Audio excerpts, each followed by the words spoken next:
Hello ladies and gentlemen, this is Malikicowtipper going to bring you another late night game of StarCraft, and I feel like I've been doing a lot of that lately.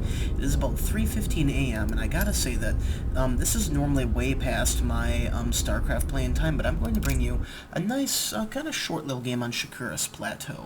And maybe it's just me, but I feel like when I'm sleepier, maybe I talk in a better voice. That's highly unlikely. I would disregard exactly what I said right there. Anyway, so oGKiLLeRs is spawning as the red Zerg in the lower left-hand corner of Shakuras Plateau, and I, Malikicowtipper, am spawning in the upper right-hand corner of Shakuras Plateau. And kind of an interesting map myself. I personally like it. There's a lot of open space here. A lot of battles can take place. One thing I do not like is Terran dropping tanks on these. Holy crap. Always super duper annoying. But anyway, 1 second drink of Coca-Cola. Excellent.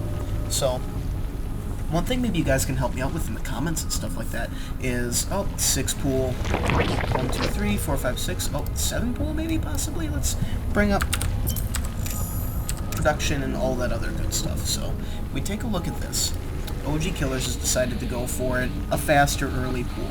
I'm pretty sure he laid it down either at the 6 or 7 worker mark, and as far as this goes, this is one thing that on this map, especially against a Zerg, I usually will send out an early scout just because of how long it takes to get over to the base, and it's one of those things where if I tend to favor early expansions in ZvZ, this can completely catch me off guard and he can win the match, and he'll be like, oh my god, I'm awesome, and I'll be like, oh my god, you fucking noob.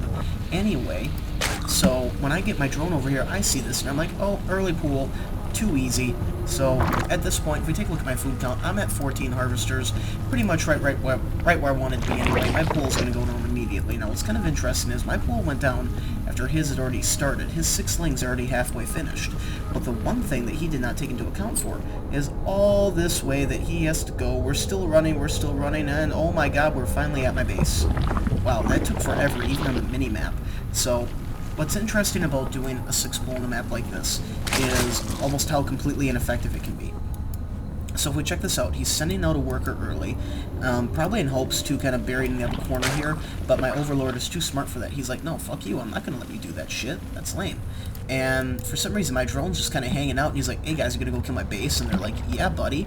And he's like, no, don't kill my base. That's not cool. I want to go back to that base. And like, screw you, dude. We're gonna kill that base.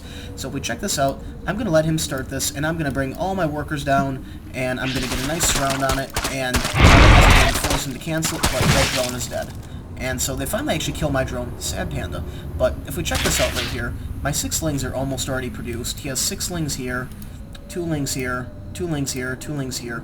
We check out the income right now and see that I am up 14 to 6 harvesters. There's just really not much that this attack can possibly hope to do. He's not producing anything. He does have money saved right now, but I'm not sure what he's saving that money for. Probably something. I don't know. I can tell you what 150 that was supposed to be for. A spine crawler that never happened.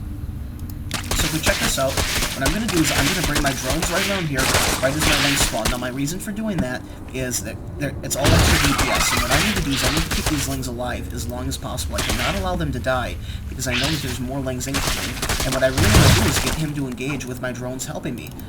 Even if he kills 1 or 2 of my drones, I know that I'm still up economically, and the deal is, you just want to wipe out these lings. You don't want him to get 10 or 12 lings out in the field, because then all of a sudden, that starts to become an issue. So if he's got, 10 plus lings, I don't quite have enough to stop that all of a sudden in my line, and wow. Audio fail.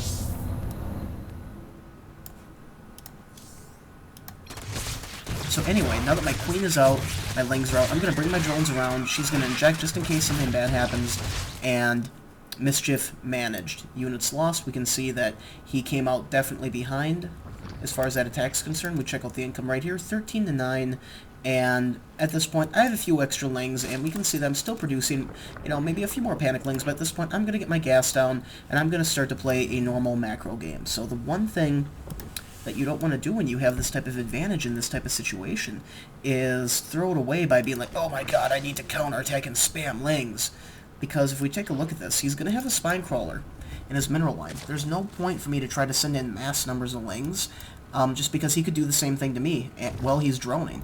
And at that point, cool, you had the advantage, and then you kind of threw it away. So these lings, more or less, just going to kind of give me an idea of what's going on here. And if we take a look at this, he's producing 3 more harvesters, but I'm still up 19, over 14, 16, and I'm actually getting ready right here to take my second base. Getting my gas up, which is something he hasn't even started as far as that's concerned. Just, he's realistically so far behind at this point in the game that it would take a pretty big mess up on my part to actually fall behind. And I said the biggest thing that you can do is when you know you have the advantage like this, sit back, take some time to kind of macro up. This is really your time to crack your knuckles and chill and say, cool, he just did that, and it was probably not very smart. And now I'm going to just rafflecopter your base with whatever I decide to build, and in my case, I'm just going to go and I'm not going to call all in, but I'm just going to push him hard with roaches and pretty much end this game. And if we check this out, he's actually macroed quite well. He's up to 23 harvesters, but the thing is, he's still drastically behind on tech, and all he's doing is building drones because he's probably pretty confident that I'm not going to attack right now. But the thing is, I don't know if he has a clear set tech path. He's just now getting gas. He has plenty of minerals. He really should be expanding, but he's probably afraid of me having map control. But I'm not really afraid of him counterattacking at this point either, so I'm content just to sit back, build more drones myself. Let's go back to the production tab right here. We can see that my hatchery is almost finished. He's laying his down now, and again, I'm building more drones. So this maybe wasn't the best game to commentate. And the game's not over yet. It actually does get kind of interesting right at the end, but this is just one of those things where I can't necessarily say that I totally agree with these type of all-in tactics. Maybe if we were playing on Steps of War, and I don't understand why you would get gas, and then, there we go, now put people on it. But maybe on a map like Steps of War, which I don't even think is in circulation anymore, or some of the other smaller, more direct maps, this might be a little bit more of a viable, I'll call it a strategy, but myself, I have mixed feelings about builds like this because I feel like it either works and you win, or it fails and you lose. And maybe in, pro games and stuff like that, you can come back from it if you're better than the other opponent. But in this case, I just feel like at the skill level that we're playing at, that whatever he does at this point is almost null and void. And we can see that that my superior economy, I'm just continuing to drone, is really going to start to take shape. I have speed coming for lings, I have my lair tech up, and I'm pretty much ready at this point, and he has so much unspent money, I just really don't understand this. I understand that he doesn't have a lot of tech structures at all, but if I had 1,500 unspent minerals, I would lay down a roach warren and do a wave of roaches, and maybe try to all in with that and catch me off guard while I'm trying to macro or something like that. But we can see here that I'm getting a wave of 8 roaches, and I'm going to get roach speed behind that, and pretty much at this point push and attempt to end the game. Yeah, something's just not right about that. That's too much unspent money. I really guess I don't quite know what to say. Maybe I would even be doing something crazy like taking a third expand and being like, well, maybe he's dumb and playing it safe on 2 base. Hint, hint. Malachi, 2 base. What are you doing? But I guess to that end, I'm just too comfortable where I am, and I do know that I get lazy at this part in the game, 42 to 34 for the harvester count, and I know I even stop injecting near the end of this game, and I'm getting pretty damn lazy at it right now. I am very, very comfortable right now in this position, and now that I have these roaches coming up, this is kind of cool right here. So I think that maybe this was his grand plan, was to lay down a crap ton of spine crawlers, but right here, they're not finished. I'm going to get him with my roaches, I'm going to snipe these queens, and just do work. That's really the best way to describe what's about to happen here. And I'm going to get these roaches inside. Now I understand these lings might be picked off by the spine crawler, but I know that my roaches can outrange this hatchery, and I'm going to take it down and reduce his ability to build by about half. We go over to the production tab right here and see that he no longer has any queens. He has 1 hatchery, and he's not spending his money. Did he not macro this hatchery or something? There's so many larvae there, oh my gosh.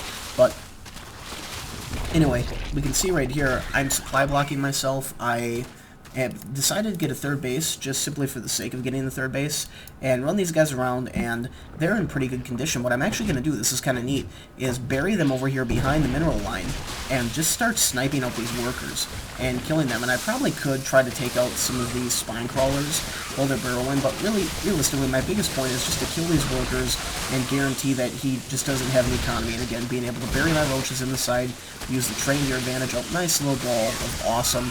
And lanes just take so long to kill roaches, and at this point all he really has are these 6 spine crawlers. I'm just rallying roach after roach after roach, and I think you guys can pretty much see how the outcome of this game is going. So kind of give my recap right now, which I've been doing for the last couple minutes, is I just don't think that Shikuris Plateau or any large map is necessarily a good map for this type of all-in, especially you don't have the opportunity to scout in all-in. It's just something that you have to decide to do, and as far as that's concerned, it gives me the perfect opportunity to scout what he's doing. And even with, you know, all these spine crawlers here, this measly little amount of roaches is basically going to be enough to kill them as long as you focus fighting them down. Roaches actually do very well against spine crawlers, so sometimes the defense is a lot scarier, you know, than it actually is. And the other units that are usually behind the defense help make the DPS better on it, but just when it's nothing but your spines, roaches just really going to make quick work of just about any of these units as far as that's concerned.